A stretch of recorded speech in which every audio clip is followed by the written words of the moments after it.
the spring transfer portal window is not open just yet, but it is for one player. Because you got to remember, when Troy Taylor was fired, automatically you had that 30-day grace period. So Stanford players got to go into the transfer portal. They didn't have to wait until April 16th. They're in right now. And one has already committed. Emmett Mosley, the Stanford wide receiver, is officially headed to the 40 acres.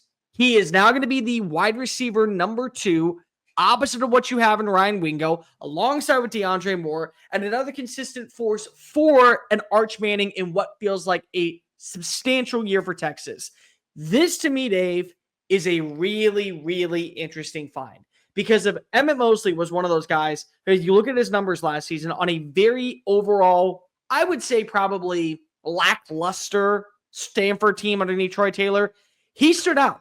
One of the better receiving threats, one of the more complete overall wide receivers that people had a lot of high hopes for. And I think that right now, the way that he fits in with the system is going to be pretty substantial. I think that's something that is really going to help him take that necessary step forward.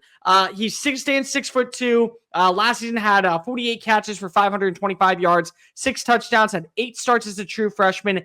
And now he gets to join forces with Arch Manning.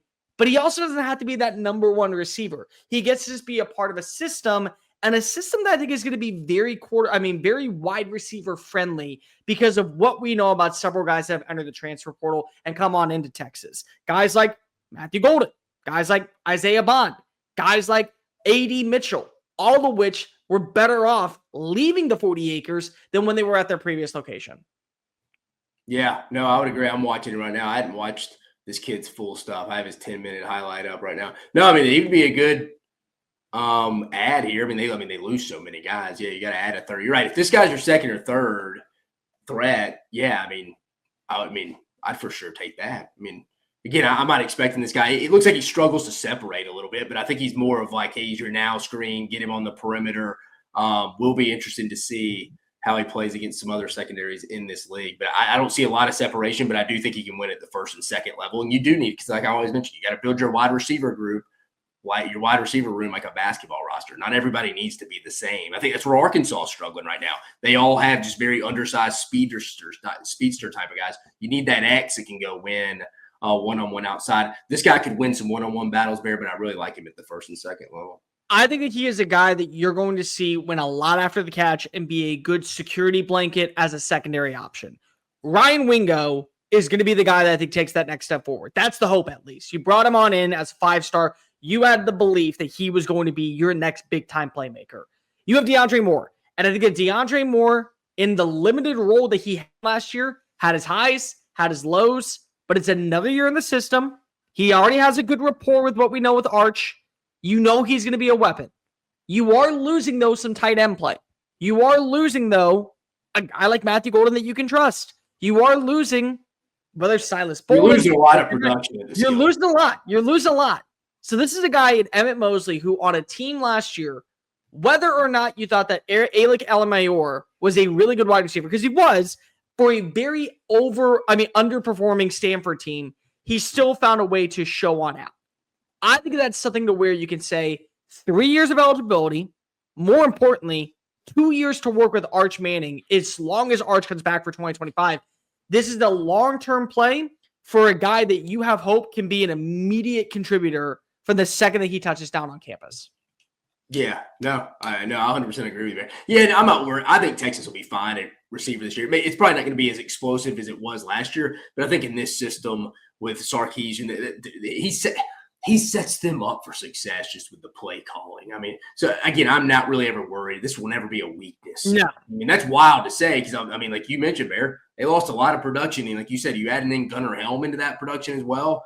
Add so even more. So, but I'm not real worried about this spot. I'm more worried about the offensive line than I am the receivers. I am too, but I do think that when you have wide receivers that can find ways to get open and win at the point of attack to create the offense to where you're able to kind of have a more diverse play package, that's a win in itself.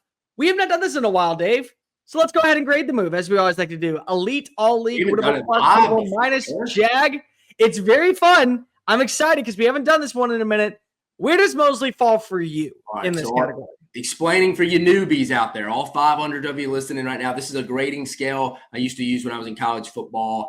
You try to kind of marry your high school and your like college side of evaluation, so you're speaking the same language in the building. This is kind of, you see LSU examples here, but LSU uses this now. But Kirby Smart, Dan Lanning, Georgia, and Oregon really kind of started this because the Alabama and Bill Belichick one, way too long, way too many numbers. Got to simplify it. So Bear, elite speaks for itself, guys. You see those kind of examples up top there. I mean, it's a day one starter, no brainer. When you think of the draft's coming up in Green Bay, guys that'll be in that green room, you look at a lot of those guys, especially the Thursday night guys. So Patrick Peterson, the dudes, Derek Stingley started as a freshman, all league. You're not that far from the elite range, but you're kind of that next step. Again, you see some of these names: Terrace Marshall, Kavion, Chazon, like certain guys like that. Really productive guys that probably start for you about 3 years, 2 years if they leave after 3. They're really good players for you. If you have a lot of these guys, I mean, you're winning a conference championship, if not a national. Like, you're not operating a lot in the elite all league. Winnable plus, winnable minus is where most of your teams will be operating, folks. Again, that's why a little bit of separation. Winnable plus, you're winning because of this guy. You're winning because of this guy. You see, Clyde Edwards-Helaire had a phenomenal year in 2019 there. Winnable minus, I mean, we can agree that this is their scale. They put John Battle there. We'll agree to disagree. This is a guy, I always like to use the offensive line as an example. Like Bama used to use, and he was way better than this by the time he graduated, but DJ Fluker. But just an example here. You got a guy that's sitting at guard, but isn't the brightest guy in the world, and you got to have that center or tackle there to go kind of tell him what to do. But he'll help you win the championship. You're not going to be winning because of him. And then Jags speak for themselves. These SEC schools aren't recruiting Jags, more walk-on caliber guys. Here, Bear, I'll go the 5 minutes. I watched this kid when we were on. I'd heard his name before, but I hadn't gone back and watched him from 2024. Yeah, just go off the 5 minutes. I think he's going to be kind of a role guy for him. I don't think they're going to win because of Emmett Mosley, but I think he's going to help them win and help this wide receiver room not drop down as much as a lot of teams would after the production. And Barry, you keep making a good point. Adding Gunnar Hellman there. I know he's not a wide receiver, but he was a receiving threat for them. I think it's a winnable minus, Bear. I think it's a winnable minus. I think Texas is really going to have to, guy like you said, Ryan Wingo, DJ Moore, step up, Khalil Lockett. Those guys kind of step up. JB French coming over as a freshman. Those guys step up that have the higher ceilings. I do think this guy has a significant role, though. If this guy's your 3, I think Texas's wide receiver room is better than we're expecting. You know how I know that we're close to being back? Because if you continue to go with the glass somewhat half empty and I go glass half full, because I think he's a winnable plus. I do. Listen, you got to add as many weapons as possible for Arch Manning to feel comfortable in this system, especially when you don't have the same 4 offensive linemen that you had last year. You're replacing your starting left tackle, your starting right tackle, your starting center, one of your starting guards, your tight end, 3 wide receivers, a good running back that was a great pass catcher out of the backfield. And this is for a quarterback that people believe is supposed to be a generational talent. So if we're going to go to that level, get him as many weapons as humanly possible so that way he feels good. I love what I have seen from Mosley. I loved what I saw from him in a small sample size last year. He led all ACC freshmen in receptions. He ranked number 3 among all ACC freshmen in receiving yards. He had 6 touchdowns. And he made a role for himself on a team that wasn't getting a lot of hype, but yet still was putting itself in position to where they could win some games or at least be competitive at times. And so now you're bringing him in. The thing that I love about this, it's a long-term play for a short-term opportunity. You don't have to have a guy like Mosley come on out and be a day one difference maker the way that you were kind of hoping that like a Silas Bolden could because he was a grad transfer. You have 3 years of eligibility with him and probably at least 2 years to where he is going to be a starter on your team or at least compete for a starting spot.